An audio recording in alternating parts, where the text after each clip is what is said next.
चलो बच्चों देखो, आज हम लोग पढ़ते हैं कार्य और समय। कार्य और समय,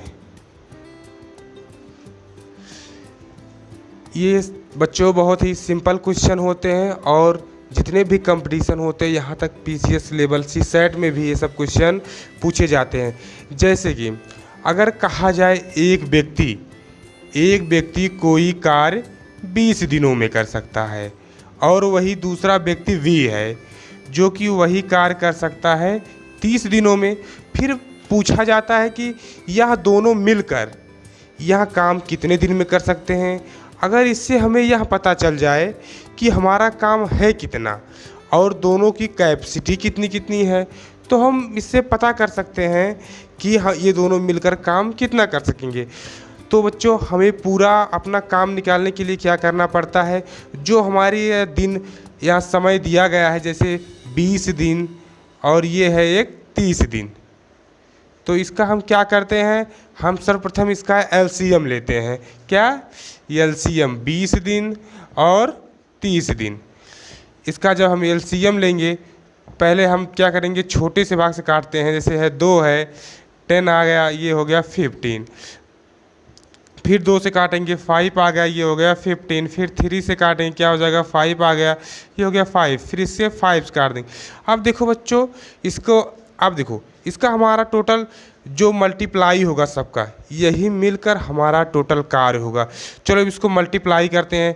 होगा 2 2 2 जा 4 4 3 जा 12 12 5 जा 16। कितना होगा 16। इसका मतलब है कि यह दोनों हमारे पास टोटल काम कितना है, यह है 16 अर्थात 60 काम। अगर हम यहाँ पर ऐसे लिख ले, ये 60 काम है, टोटल काम 60 हो गया। और ये जो है यह काम अकेले कितने दिनों में कर सकता है, 20 दिनों में।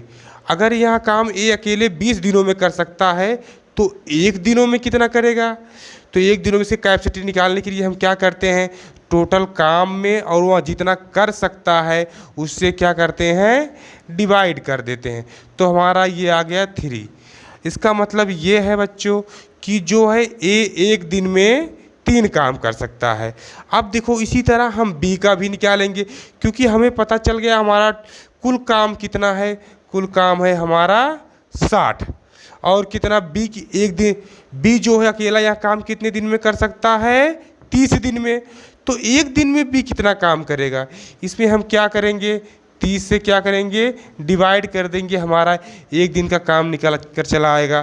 तो हमारा यहाँ बी का काम कितना हो जाएगा, सॉरी बी की हमारी कार्य क्षमता 2 हो जाएगी।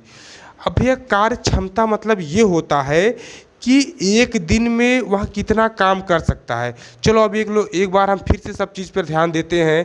उनमें जो है 20 काम कर सकता है, बी जो है वही 30 दिन में काम कर सकता है। तो दोनों मिलकर वह काम कितने दिन में करेंगे। तो सर्वप्रथम हम क्या करेंगे, पहले पूरा काम निकाल लेंगे। पूरा काम हमारा है 60 काम। यदि ये अकेले 20 दिन में 60 काम कर सकता है, क्या कह रहा है बच्चों, ध्यान से सुनिए, 20 दिन में 60 काम, तो एक दिन में कितना काम कर सकेगा, वही हमारी क्षमता होती है। ठीक है, तो हमने इससे क्या कर लिया, डिवाइड कर लिया और आ गया 3। इसका मतलब है ए एक दिन में 3 काम करेगा। और ठीक है, अब इसी प्रकार हम जब देखेंगे बी अकेला जो है यह 60 काम 30 दिन में कर सकता है, तो बी एक दिन में कितना काम करेगा, वही हमारी क्या हो जाएगी, काम करने की क्षमता हो जाएगी। तो हमने इससे 60 को 30 से डिवाइड कर लिया, तो हमारा आ गया क्या, एक दिन का काम।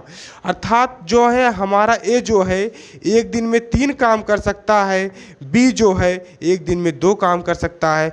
तो भैया हो जाएगा, दोनों मिलकर कुल काम कितना करेंगे। तो देखो हमारा टोटल काम कितना है, 60। दोनों को मिलकर करना है। देखो भैया मिलना मतलब सिंपल होता है कि जोड़ना, ऐड करना।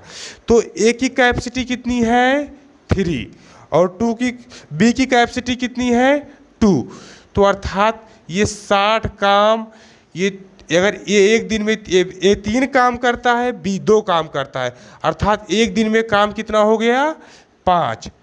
तो पूरा काम कितने दिन में कर देंगे दोनों मिलकर, ये हो जाएगा 12।